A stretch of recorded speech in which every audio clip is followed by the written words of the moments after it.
പിതാവിൻ്റെയും പുത്രൻ്റെയും പരിശുദ്ധാത്മാവിൻ്റെയും നാമത്തിൽ ആമേൻ. എല്ലാവർക്കും സ്നേഹവന്ദനം. അനുദിന അനുഗ്രഹ പ്രാർത്ഥന. കർത്താവ്, ഇന്നത്തെ ദിവസത്തോട് നന്ദി പറയുന്നു. ജനുവരി 30 ഇന്ന് വ്യാഴാഴ്ച അങ്ങയുടെ തിരുമുറിവാളുന്ന വലതുകരത്താൽ അങ്ങയുടെ മക്കളെ ശിരസ് ആശീർവദിക്കപ്പെടുന്നു. കർത്താവിൻ്റെ കരുണ നിങ്ങൾക്ക് ആവശ്യിക്കട്ടെ. കർത്താവ്, നിൻ്റെ വിശുദ്ധ പൗരോഹിത്യത്തെ മഹത്വപ്പെടുത്തണമേ. കർത്താവ്, സഭയിലുള്ള സാന്നിധ്യം പ്രകടമാക്കണമേ. അമ്മേ, പരിശുദ്ധമായ ദേവമാതാവേ, കാനാലെ കല്യാണ കുടുംബത്തിൽ എന്ന പോലെ ഞങ്ങളുടെ കുടുംബത്തിലേക്ക് വന്നു നിന്നുകൊണ്ട് ഞങ്ങളുടെ കുടുംബത്തിൻ്റെ പോരായ്മകളെയും ഇല്ലായ്മകളെയും വല്ലായ്മകളെയും അവർക്കില്ല എന്നുള്ളൊരു വാക്കിൽ തന്നെ കർത്താവെ ഞങ്ങളുടെ ഇല്ലായ്മകളെ പരിശുദ്ധ അമ്മയുടെ മാധ്യസ്ഥത്തിൽ ഈശോയ്ക്ക് ഏൽപ്പിക്കണമെന്ന് പ്രാർത്ഥിക്കുന്നു. കർത്താവെ, ഞങ്ങളത് ഈശോ ഏറ്റെടുത്ത് കഴിഞ്ഞുവെന്ന് പൂർണ്ണമായി വിശ്വസിക്കാനുള്ള വിശ്വാസം വരത്താൽ ഞങ്ങളെ ധന്യമാക്കണമെന്ന് പ്രാർത്ഥിക്കുന്നു. എൻ്റെ കർത്താവിൻ്റെ ഉന്നതമായ നാമത്തിൽ നിങ്ങളെ ആശീർവദിക്കട്ടെ. രോഗികളെ ആശീർവദിക്കട്ടെ.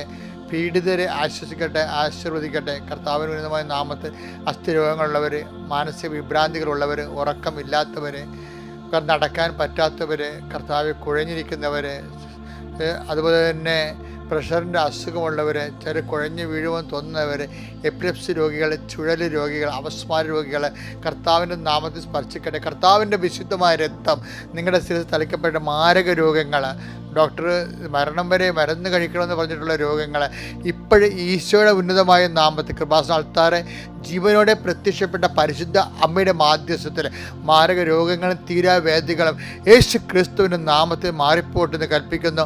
ജീവിത ഭാരങ്ങൾ അധ്വാനിക്കുന്നവരും ഭാരം വഹിക്കുന്നവരും എൻ്റെ അടുക്ക് വരിക. ഞാൻ നിങ്ങളെ ആശ്വസിപ്പിക്കാവുന്ന നല്ല കർത്താവെ, ഇപ്പോഴാശ്വാസത്തിന് വലത്ത് കരം കർത്താവെ അങ്ങയുടെ മക്കൾക്ക് അങ്ങ് നീട്ടിക്കൊടുക്കണം പ്രാർത്ഥിക്കുന്നു. ദൈവത്തിൻ്റെ കരുണ നിങ്ങളിലേക്ക് ആവശ്യിക്കട്ടെ. നിങ്ങളുടെ കഴിവിലല്ല, കർത്താവിൻ്റെ കൃപയാൽ നിങ്ങൾ ആശ്വസിപ്പിക്കപ്പെടുകയും അനുഗ്രഹിക്കപ്പെടുകയും ചെയ്യട്ടെ. എവിടെയെങ്കിലും ഞങ്ങളുടെ കഴിവുകളും കപ്പാസിറ്റികളും കുറഞ്ഞു പോവുകയും ഞങ്ങൾക്ക് ഉള്ള ക്ലെയിം നഷ്ടപ്പെടുകയും അവകാശം നഷ്ടപ്പെടുകയും ചെയ്യുമ്പോൾ കർത്താവ് നിന്നെ ഓർക്കാൻ, നിൻ്റെ വചനങ്ങൾ ഓർക്കാൻ, നിൻ്റെ വാക്ക് ഓർക്കാൻ, നിൻ്റെ വാഗ്ദാനം ഓർക്കാൻ, ആ വാഗ്ദാനങ്ങൾ ഞങ്ങൾക്ക് വേണ്ടി നൽകിയിരിക്കുന്ന നിയോഗങ്ങളെ ഓർത്തുകൊണ്ട് നിന്നിൽ മാത്രം ആശ്രയിച്ചുകൊണ്ട് കർത്താവെ, ഞങ്ങളുടെ കഴിവിലല്ല നിൻ്റെ കൃപയിലാണെന്നുള്ള സുവിശേഷത്തിൻ്റെ ഏറ്റവും വലിയ വെളിപ്പെടുത്തൽ ആശ്രയിച്ചുകൊണ്ട് നിങ്ങളുടെ എല്ലാ കഴിവുകേടുകളും നിഷ്പ്രഭമാകുന്ന നിസ്സഹായമാകുന്ന എല്ലാ അവസ്ഥകളിലും കർത്താവ് നിറഞ്ഞു നിൽക്കട്ടെ.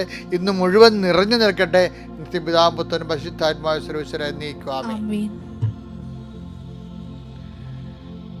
എൻ്റെ പ്രിയപ്പെട്ടവരെ, ഇന്ന് നമ്മൾ കുറേ വചനങ്ങൾ പെട്ടെന്ന് ഒറ്റ ശ്വാസത്തിൽ ഒരുപാട് വചനങ്ങൾ കേൾക്കാൻ പോയി. നമ്മൾ ആദ്യം ഞാൻ നിങ്ങളോട് കഴിഞ്ഞ 2 ദിവസം മുമ്പ് പറഞ്ഞായിരുന്നേ, അതായത് വിശ്വാസം നമുക്കെന്ത് പറ്റും, അറിവിൽ നിന്ന് കിട്ടുമെന്ന്.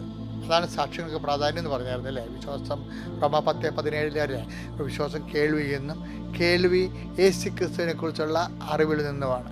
ഇപ്പം യേശുക്രിസ്തുവിനെക്കുറിച്ചുള്ള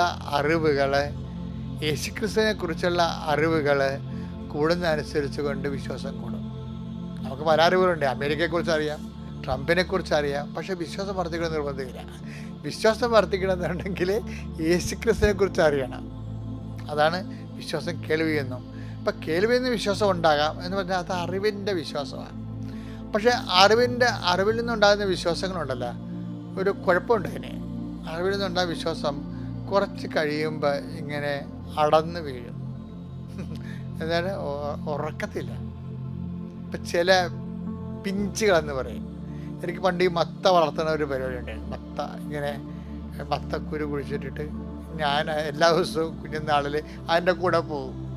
അത് ഓരോ പറമ്പിൽ, ഞങ്ങളുടെ ഓരോ പറമ്പിൽ ഇങ്ങനെ ചുറ്റി കിടക്കുമ്പോൾ എവിടെയാണ് പൂ വരുന്നത് വെച്ചപ്പോൾ അതിൻ്റെ അറ്റത്ത് എവിടെയെങ്കിലും 2-3 പൂ വന്നതിന് ശേഷം പിന്നീട് ഒരു പിഞ്ച് വരും. പിഞ്ച് വരുമ്പോൾ അപ്പം തന്നെ ഞാൻ പുല്ലിട്ട് മൂടും. എന്താ കാര്യം അറിയാമോ? പിഞ്ചിന് വെയിൽ തട്ടായിരിക്കാൻ വേണ്ടി. പക്ഷെ പിഞ്ചിട്ട് മൂടുമ്പോൾ വല്ല പ്രാണിയും വന്ന് ചിലപ്പോൾ ആ പിഞ്ചിട്ട് കുത്തും. ചിലപ്പോൾ ഇങ്ങനെ ഒരു പുഴു കുത്തണാണേ, അതോടുകൂടി പിഞ്ച് അടന്നു പോകും. ഈ കേൾവി എന്നുള്ള വിശ്വാസം ചില സ്ഥലത്ത് പിഞ്ച് പോലെ അടന്നു പോകും. അതാ അങ്ങനെ ഒരു കുഴപ്പമുണ്ടത്. പിന്നെ രണ്ടാമത്തെ വിശ്വാസമുണ്ട്. എന്താണ്? പ്രത്യാശ. നമ്മളെ നിരാശരാക്കുന്നില്ല. റോമ 5:5 പ്രത്യാശ. അതായത് പണ്ടത്തെ അറിവുണ്ട്, ആ അറിവിൽ അനുഭവങ്ങളുണ്ട്, പക്ഷേ നമുക്കത് റിപ്പീറ്റ് ചെയ്തിട്ടിട്ടില്ല. അപ്പം അഗ്നിശോധനയെ അതിജീവിച്ച വിശ്വാസമാണ് ആ പിഞ്ചാണ് അടന്നു പോകാൻ നിൽക്കുന്നത്. അഗ്നിശോധനയെ അതിജീവിച്ച വിശ്വാസം. അപ്പോൾ ഒരു വിശ്വാസം ഉണ്ടായി, പക്ഷേ ഈ പ്രാണി വന്ന് കുത്തണ പോലെ ഒരു കുത്തൽ വന്നാലും ചില പിഞ്ചുകൾ അതിനെ അതിജീവിച്ച് വളരും. കാരണം അതിൻ്റെ പ്രതിരോധ ശക്തി അതിൽ തന്നെ ഉണ്ടാവും. അപ്പോൾ നമ്മൾ വിശ്വാസത്തിൻ്റെ അതിജീവനത്തിൻ്റെ പ്രതിരോധ ശക്തി നമ്മുടെ ഉള്ളിൽ തന്നെ ഉണ്ടാകണം. അതെന്താണ്? ആ സ്നേഹം. വിശ്വാസത്തിൻ്റെ പ്രതിരോധ ശക്തി നമ്മുടെ ഉള്ളിൽ തന്നെ ഉണ്ടാകണം. ചില പിഞ്ചുകൾ ഇങ്ങനെ പ്രാണികളെ കൊത്തിയാലും അത് അടന്നു പോകാതെ അത് വളരും. എന്താ കാര്യം? ആ പ്രാണികളുടെ വിഷം കയറിയതിനെ പ്രതിരോധിക്കാനുള്ള ശക്തി അതിൽ തന്നെ പ്രകൃതി കൊടുത്തിട്ടുണ്ട്. നമ്മൾക്കും വിശ്വാസത്തിൻ്റെ കേൾവി എന്നുള്ള വിശ്വാസമാണെങ്കിലും പ്രതിരോധ ശക്തി നമ്മുടെ ഉള്ളിൽ ഉണ്ടെങ്കിൽ അതെന്താ പ്രതിശക്തി എന്ന് പറയുന്നത്? ഗലാത്യർ 5:6 സ്നേഹത്തിലൂടെ പ്രവർത്തന നിരതമായ വിശ്വാസമാണ് സുപ്രധാനം. അപ്പൊ ആ പിഞ്ച് അടന്നു പോകത്തില്ല. ഇങ്ങനെ ഒരു ഹേമം തട്ടിയാൽ പോലും അതിനെ ഈ സ്നേഹം കൊണ്ട് പ്രതിരോധിക്കും. ചില ആൾക്കാർക്ക് വിശ്വാസത്തെക്കാൾ ഉപരി ദൈവത്തോട് സ്നേഹമായിരിക്കും. അപ്പോൾ ദൈവത്തോട് സ്നേഹം ഉള്ളിലുണ്ടെങ്കിൽ വിശ്വാസത്തിന് അല്പം മങ്ങൽ തട്ടി അടന്നു പോയാണ്ട് ആ പൗരവത്തിലാണെങ്കിലും നമ്മൾ അതിജീവിക്കും. അതാണ് അതാണ് അതിജീവിക്കും എന്ന് പറയണില്ലേ? 1 പത്രോസ് 1:7. കാരണം അഗ്നിശോധനയെ പ്രാണി വന്ന് കുത്തണല്ലേ പിഞ്ചില്. അതെ, അഗ്നിശോധനയെ അതിജീവിക്കുന്ന എങ്ങനെയാണ്? അകത്ത് പ്രതിരോധ ശക്തി ഉണ്ട്. എന്താണ് അത്? ഗലാത്യർ 5:6 അനുസരിച്ചുള്ള സ്നേഹത്താൽ പ്രവർത്തനക്ഷമമായ, നമ്മൾ പ്രവർത്തിക്കുന്നത് എന്തുകൊണ്ടാണ്? ദൈവസ്നേഹത്താലാണ്. അപ്പൊ സ്നേഹത്താൽ പ്രവർത്തനക്ഷമമായ വിശ്വാസത്താൽ നശ്വരമായ സ്വർണത്തേക്കാൾ അഗ്നിശോധനയെ സ്നേഹത്താൽ പ്രവർത്തനക്ഷമമായ വിശ്വാസത്താൽ അതിജീവിക്കുന്ന നശ്വരമായ സ്വർണത്തേക്കാൾ വിലയേറിയതാണ് പരീക്ഷകളെ അതിജീവിക്കുന്ന നിങ്ങളുടെ വിശ്വാസം. ഈ പരീക്ഷകളാണ് ഈ പ്രാണി എന്ന് പറയുന്നത്. പിഞ്ചിൽ വന്ന് പ്രാണി കൊത്തും. പിഞ്ചെന്ന് പറയുന്നത് എന്താണ്? പൂവിൽ നിന്ന് വിരിയുമ്പോൾ ചെറിയൊരു കാ പോലെ വരുന്ന സംഭവത്തിനാണ് പിഞ്ചെന്ന് പറയുന്നത്. അപ്പൊ അതിൽ ചില സമയത്ത് പ്രാണികൾ വന്ന് കൊത്തുന്ന അഗ്നിശോധന ഉണ്ടാവും. ചില കായകൾ അതിനെ ചിലത് അപ്പത്തിന് അടന്നു വീഴും, ചിലത് അതിനെ അതിജീവിച്ചു കൊണ്ടുവരും. തണ്ട് മൂപ്പത്തനുസരിച്ചുകൊണ്ട് പിഞ്ചുകൾ അടരാതിരിക്കും. മറ്റൊരു തണ്ടിന് മൂപ്പെത്തുന്ന വിചാരിച്ചുകൊണ്ട് ആദ്യം തണ്ട് ഇളയതാണെങ്കിൽ ചിലപ്പോൾ അടന്നു പോകും. അപ്പോൾ നട്ടല് എന്ന് പറയണതും തണ്ട് മൂപ്പത്തെന്ന് പറയണതും അഗ്നിശോധന അതിജീവിക്കണമെന്ന് പറയണതും ഒരു വ്യാവഹാരിക ഭാഷയാണ്. എന്ന് വെച്ച് കഴിഞ്ഞാൽ നമ്മൾക്ക് ദൈവസ്നേഹത്താൽ നമ്മൾ ഊട്ടി ഉറപ്പിക്കപ്പെട്ട് കഴിഞ്ഞാൽ നമുക്ക് അതിജീവിക്കാൻ പറ്റും. അപ്പോൾ ദൈവം നോക്കണമെന്ന് വെച്ച് കഴിഞ്ഞാൽ ഇതുപോലെ അതിജീവിത വിശ്വാസമുണ്ട്, അതിജീവിച്ച വിശ്വാസം. അപ്പോൾ നമ്മൾ ഈ ക്രോണോളജിക്കലായിട്ട് വളരുമ്പോൾ നമ്മൾക്ക് ഒരു 10-20 വയസ്സ് 25 വയസ്സാകുമ്പോഴത്തേന് ചിലർക്ക് അതിജീവിച്ച വിശ്വാസമുണ്ട്. അവർക്ക് എന്ത് തകർച്ച വന്നാലും കുലുങ്ങത്തില്ല. എന്താ കാര്യം? അവർക്ക് സ്നേഹത്താൽ പ്രവർത്തനക്ഷമമായ വിശ്വാസത്തിൻ്റെ ആന്തരിക അനുഭവങ്ങളുണ്ട്.